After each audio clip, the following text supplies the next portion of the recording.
Assalamualaikum warahmatullahi wabarakatuh. Semoga Ananda bersama keluarga selalu sehat, tetap semangat dan solih-solihah di rumah. Dengan tema Rumahku Tempat Bermainku, subtema Ruang Makan. Hari ini Bunda Dias akan menyampaikan tentang 8 adab makan dan minum dalam Islam.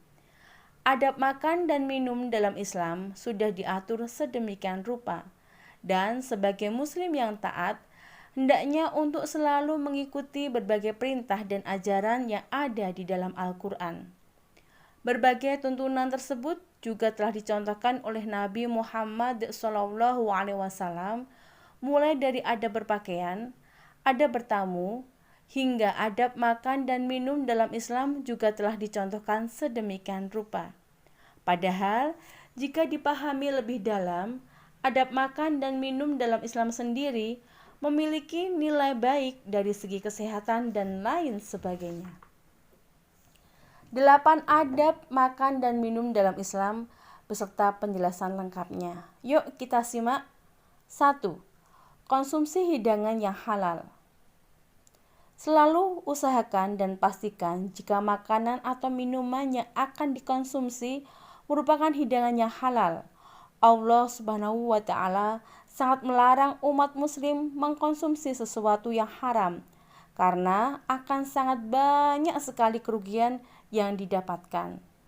Allah Subhanahu wa Ta'ala perintahkan dalam Al-Quran, Surat Al-Mu'minun ayat 51. Hai Rasul-Rasul, makanlah dari makanan yang baik-baik dan kerjakan amal yang soleh. Sesungguhnya Allah Maha mengetahui apa yang kamu kerjakan. Kedua, mencuci kedua tangan. Hal yang sangat sederhana, namun untuk masa sekarang ternyata menjadi hal yang wajib dilakukan demi menghindari terkena virus corona COVID-19. Bayangkan saja, Islam telah mengajarkan untuk mencuci tangan sejak ribuan tahun lamanya, sebelum orang-orang di zaman modern baru sadar jika mencuci tangan merupakan hal yang wajib dilakukan agar terhindar dari penyakit. Dan ketika beliau ingin makan dan minum, beliau mencuci kedua tangannya. Baru setelah itu beliau makan atau minum. Hadis riwayat Abu Daud. Yang ketiga, doa sebelum makan. Setelah mencuci kedua tangan, maka selanjutnya adalah dengan berdoa sebagai rasa syukur terhadap rezeki berupa makanan yang diberikan oleh Allah Subhanahu wa Ta'ala. Anjuran untuk berdoa tersebut sesuai dengan sabda Nabi Muhammad SAW yang berbunyi, apabila salah seorang di antara kalian makan, hendaklah ia membaca Bismillah dengan menyebut nama Allah. Jika ia lupa membacanya sebelum makan, maka ucapkanlah Bismillahi fi awwalihi wa akhiri. Hadis riwayat At-Tirmizi. Sedangkan doa untuk makan sendiri berbunyi, Allahumma barik lana fima rozaqtana wa qina adzabannar. Ya Allah, berikanlah rizki yang Engkau berikan kepada kami, dan peliharalah kami dari siksa api dan neraka. Yang keempat, gunakan tangan kanan. Setelah berdoa, jika seseorang dari kalian makan, maka makanlah dengan tangan kanannya. Dan jika minum, maka minumlah dengan tangan kanannya. Karena setan makan dan minum dengan tangan kirinya. Hadis riwayat Muslim. Yang kelima, tidak mubazir. Umat muslim sangat dianjurkan untuk makan dan minum secukupnya. Jangan sampai ketika makan justru mengambil porsi makanan yang terlalu berlebihan, dan makanan tersebut tidak habis karena kekenyangan. Yang paling parah adalah rasa kekenyangan tersebut berakhir pada dibuangnya makanan yang masih tersisa. Allah berfirman dalam Al-Quran, Surat Al-A'raf ayat 31. Hai anak Adam, pakailah pakaianmu yang indah di setiap memasuki masjid, makan dan minumlah, dan janganlah berlebih-lebihan. Sesungguhnya Allah tidak menyukai orang-orang yang berlebih-lebihan. Keenam, jangan mencela makanan.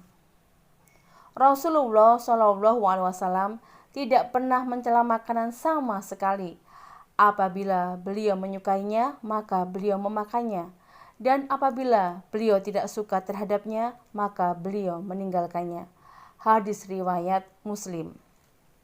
Yang ketujuh, segera makan hidangan yang disiapkan. Nabi Muhammad SAW sangat menganjurkan pengikutnya untuk segera makan hidangan yang telah tersedia di depan mata. Bahkan saat sudah terdengar azan, lebih baik mendahulukan makan, dan apabila setelah selesai makan, baru melaksanakan sholat. Nabi Muhammad SAW bersabda, jika makan malam sudah disajikan dan iqomah sudah dikumandangkan, maka dahulukanlah makan malam. Hadis riwayat Bukhari. Hal ini ternyata merupakan alasan yang sangat masuk akal, karena apabila sholat dalam keadaan makan sudah dihidangkan dan perut sedang lapar, maka akan membuat sholat menjadi tidak tenang karena memikirkan makanan tersebut. Yang kedelapan, akhiri dengan berdoa. Doa sesudah makan adalah Alhamdulillahilladzi at'amana wa saqana wa ja'alana muslimin. Segala puji bagi Allah yang telah memberikan kami makan dan minum, serta menjadikan kami muslim. Maka, sebagai umat muslim, hendaknya selalu mengikuti adab makan dan minum dalam Islam yang telah diperintahkan oleh Allah melalui Nabi Muhammad SAW agar selamat baik dunia maupun akhirat. Begitu anak-anak, semoga 8 adab makan dan minum dalam Islam bisa dipraktekkan.